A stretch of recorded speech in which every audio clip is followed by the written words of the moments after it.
I'm so glad that you're alive. Oh, great. Do I have one gray hair right here? I like when you ask me questions and I have to answer them.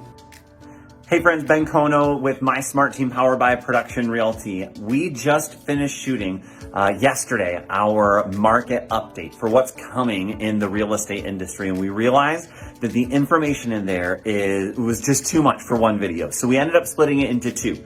So what you're about to watch is part one of our June 2022 market update, where we kind of recap what has happened so far this year and talk about the current climate in real estate.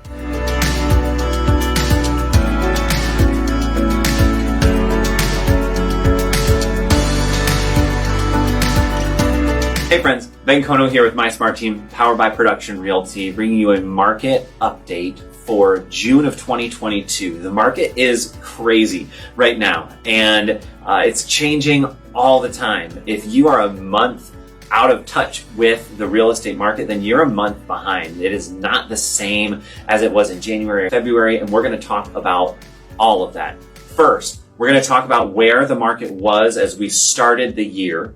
Next, we're going to talk with Jake, one of our team's buyer's agents, about what he's seeing in the market right now. All right, let's start with what's happened so far this year. We'll just do a really quick, brief recap before we pivot into what's happening right now. This year, so far, 2022, we have seen a market that is, for lack of a better word, unprecedented. We haven't seen a market like this historically ever before. Between the threat of rising interest rates, the certainty of rising prices, we've had a buying frenzy that was just insane. And the lack of inventory amplified our problem. So every time a buyer saw a house, they knew that they were going to likely be competing with several different offers. It felt like sellers could just price their house wherever they wanted to, and they would get multiple offers and likely would receive a cash offer that's acceptable to them, because there's just so much interest in the very, very few houses that are listed on the market. But that feeding frenzy isn't something that's going to necessarily continue.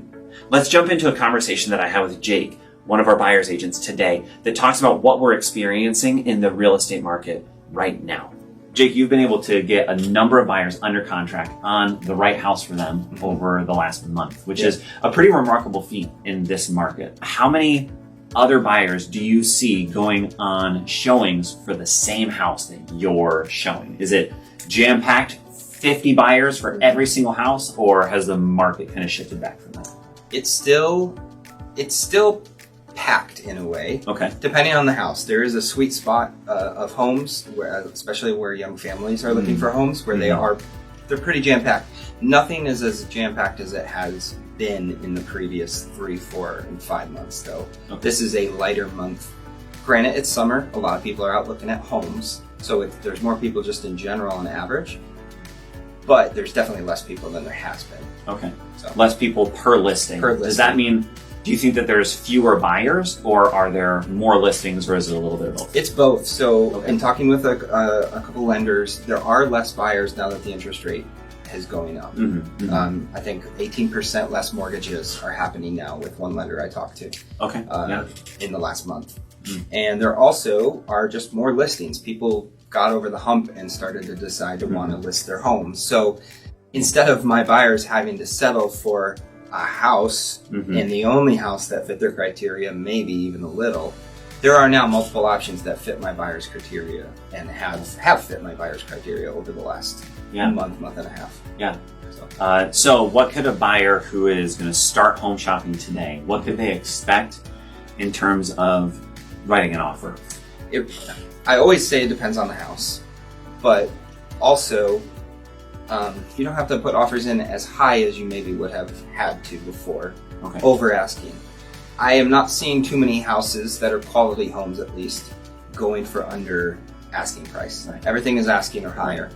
If a house experiences a price drop, then you have an opportunity to maybe get the house for just at asking, or maybe a little bit below. But that would have been the market saying, ahead of time, that the house was listed too high in the first place. Right. So that's about the only time I see people get houses for a little bit under asking, if at all.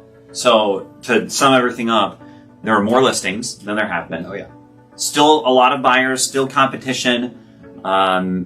but there are more options, and a buyer won't have to compete with 15 offers, and they won't have to go $50,000 over asking price on every single house. No, not like they used to have to for the past year. Yeah. Basically. So we're reaching, I would say, even though there's not as many listings as there were 3 or 4 years ago on the market, we are starting to kind of go over the bell curve into what would be maybe a normal market instead of the feeding frenzy of real estate market that we had over the last year, right? Very accurate. It feels like we're going over the top of the bell curve. Okay. That means a lot of great stuff for buyers, and we're going to tease that out, what that means for buyers and for sellers also. So thanks for your input, Jake. I really appreciate it. I hope that conversation was super helpful for you. If you have been thinking about buying, we would love to get connected with you. One great way to do that is just by visiting mysmartteam.com. Let us know what you're thinking. We would love to help you make a home purchase. Stick around for part 2 that'll come out next week. And in that, we'll talk about what's coming in the future of real estate and the key economic factors that are driving these changes in the market.